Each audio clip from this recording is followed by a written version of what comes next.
Ladies and gentlemen, our next speaker is the President of the Congressional Medal of Honor Society. Before we render the salute that he has earned, let me tell you about his background.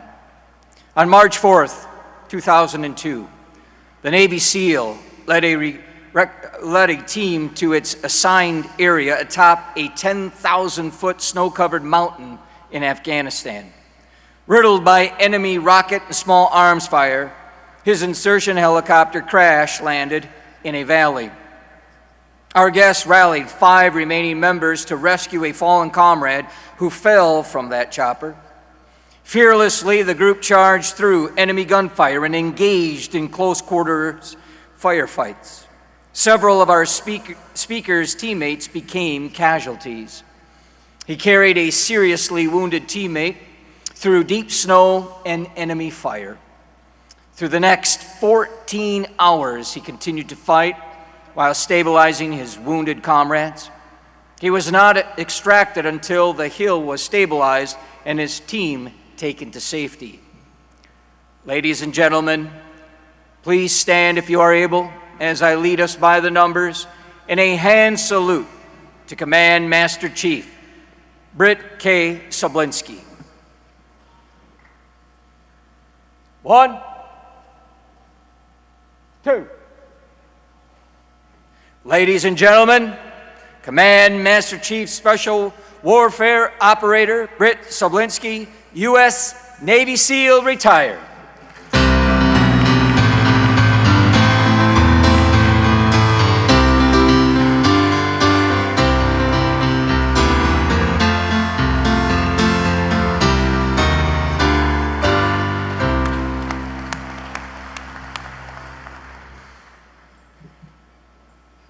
I have a confession to make.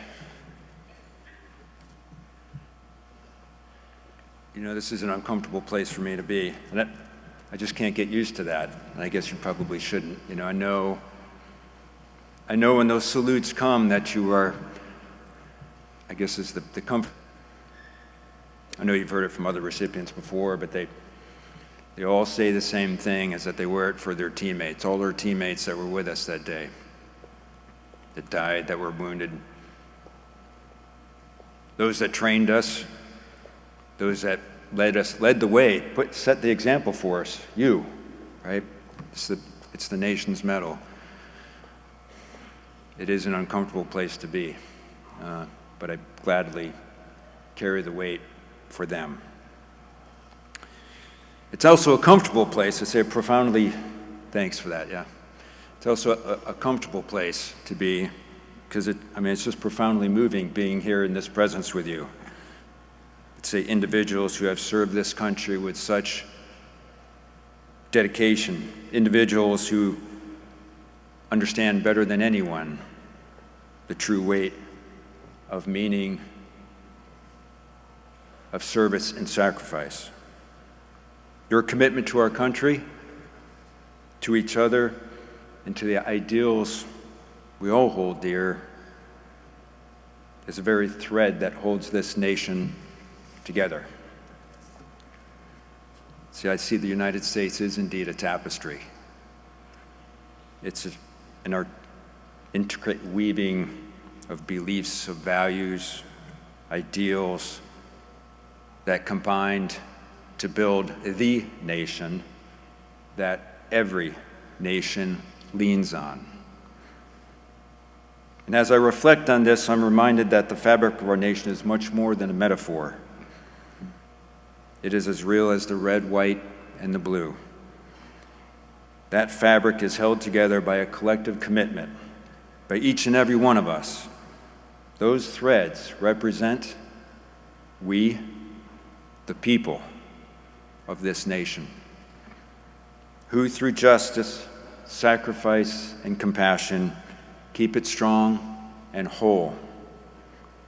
Within that flag lies the essence of our very existence: Constitution, Declaration of Independence, the Bill of Rights. These are not just words on a paper, but they are principles that give life to our republic. But none of it would matter none of it would stand without we, the people, to hold it together. And with this flag comes an unspoken responsibility. Now, it's easy to talk about the ideals that it represents, but that isn't enough, is it? We must choose to live them. We must choose to embody the courage, compassion, and justice that the flag demands of us. Wearing the uniform is an act of service, but so too is living by the ideals that the uniform represents. That is our duty as veterans, as citizens, and as stewards of this great nation. Now, the red of our flag represents sacrifice. It is the courage and the convictions of so many of our compatriots, our friends, our family, our teammates, who gave up their dreams so that we could fulfill ours. Their lives cut short in the defense of liberty and justice have sewn together a future for us all. Their blood, their sacrifice is a foundation upon which we all stand. The white in our flag stands for compassion and respect. It is a call to remain pure in our intentions, to extend kindness to our neighbors, and to respect the rights and dignity of all. This white is not mere emptiness. It is the space in which our highest ideals of empathy and understanding take form. And the blue, that deep, steadfast blue, represents justice. It is the ideal to do what is right, even when doing right is neither popular nor easy. Justice demands that we act with integrity, that we uphold the laws of this land, that we protect the freedoms that so many have fought and died for. The blue reminds us that while justice may be tested, it must never falter. But even these bold and meaningful colors would fall to rags without the thread that holds them together. We, the people. It's our collective commitment to this country, to one another, and to the values we hold dear that keeps this flag flying high. Without that thread, without our steadfast convictions, the fabric of this nation will unravel. I stand before you today as the president of the Congressional Medal of Honor Society, but also as someone who knows deeply that my service to this country is not over. While I may no longer wear the uniform the same way as I once did, the promise I made to serve remains as it ever was. The call to serve does not end when we hang up our boots. It continues in the way that we live our lives, in the way we lift up those around us, in the way we strive to leave this world just a little better than we found it. We, my fellow veterans, are the thread that holds this nation together. We make it stronger. And with that comes a responsibility to ensure that the future generations understand the importance of sacrifice, the meaning of justice, and the value of compassion. And let me remind you that the Medal of Honor carries with it the same unspoken responsibility. Not long ago, comments were made that the Presidential Medal of Freedom is somehow greater than the Medal of Honor. I think we all know that while the Presidential Medal of Freedom is indeed a prestigious award, it is not earned in the same way.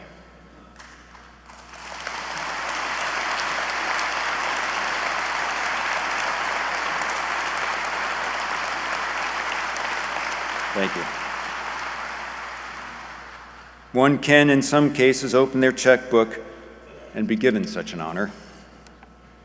But the Medal of Honor, our nation's highest award, with no equal. Well,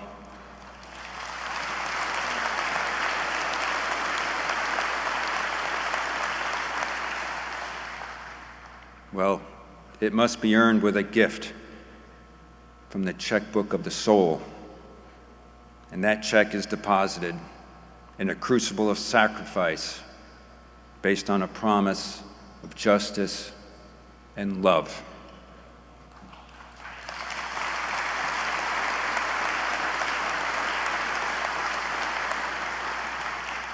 And as we know all too well, in many cases, that checking account would be overdrawn. Yes, I'm incredibly proud and humbled to be a part of this society. I wear this medal, and there is no other like it, for those of my teammates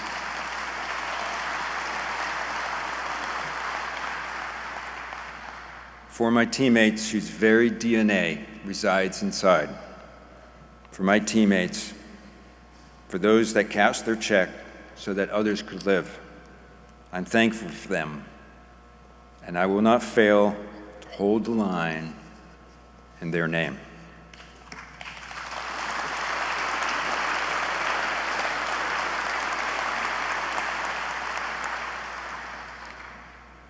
Teammates, as you will hear at this convention, all is not well, and we have work to do. Our country needs us still.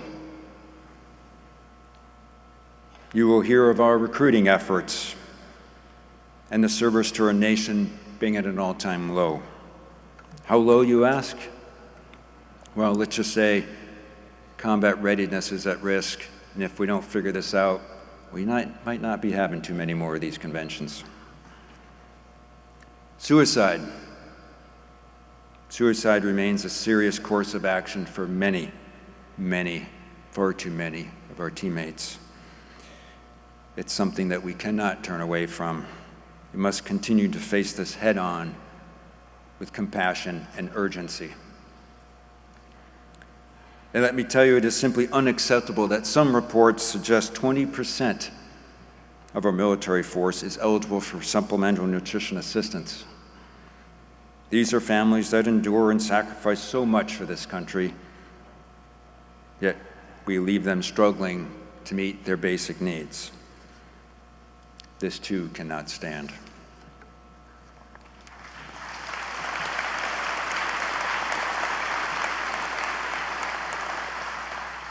Our goal in the end must be to ensure that our military is respected and, if necessary, feared. Not only the future of our nation depends on it, but also the hopes and dreams of a free world. No, my teammates, our work and our service is not complete. As we gather here, I challenge all of you to ask, what more can we do to serve our veterans, our country, and each other? How can we continue to hold together the fabric of this nation, just as we did when we first raised our hands and swore to protect it? The thread of this nation, we the people cannot afford to fray. It is up to us to ensure that the sacrifices of those who came before us are never forgotten, that the values we hold dear are never diminished, and that the spirit of service and respect continues to thrive in each generation. We must also remember that our duty goes beyond just words. Talking about justice, sacrifice, and compassion is not enough. We must live it. With reason and logic, we must embody these principles in our actions and our decisions, even when it is difficult, even when it requires sacrifice. It is this commitment to living our ideals that holds the fabric of this nation together. And as we do so, let us also remember and take a moment to honor those who are no longer with us, the men and women who gave everything for this nation. Their courage and commitment continue to inspire us all. Their legacy is woven into that very fabric of this country. We must ensure that their sacrifice was not in vain. And we do that by choosing to live a life worthy of their memory. Let us also remember the families who carry the burden of loss, but also who continue to show incredible strength and resilience. They too are threads in this great fabric, and we owe them our deepest gratitude and unwavering support. So I stand before you today. I ask that we recommit ourselves to the ideals that have guided us through the toughest of times. Let us be the thread that holds together the red of sacrifice, the white of compassion, and the blue of justice. Together, we can ensure that the fabric of this nation remains strong, that the flag continues to wave proudly, respected by our allies, and as said, if necessary, feared by our enemies. As president of the Congressional Medal of Honor Society, I pledge our full weight to stand by your side to make this right. Thank you for your service, for your sacrifices, and for your continued dedication to this great nation. It is an honor to stand with you because you make America stronger. Thank you.